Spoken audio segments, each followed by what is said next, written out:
वेदसे सुनवामसो ममराति यतो निदहाति वेदः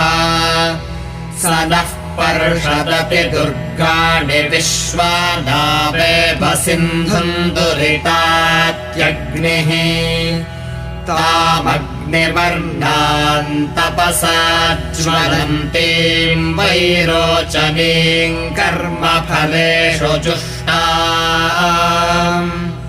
दुर्गाम् देवीगुम् शरणमहम् प्रपद्ये सुतरसि तरसे नमः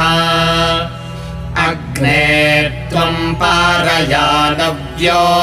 अस्मान् स्वस्तिभिरति दुर्गाणि विश्वा पूश्च पृथ्वी बहुला न उर्वी भवातोकायतनयाय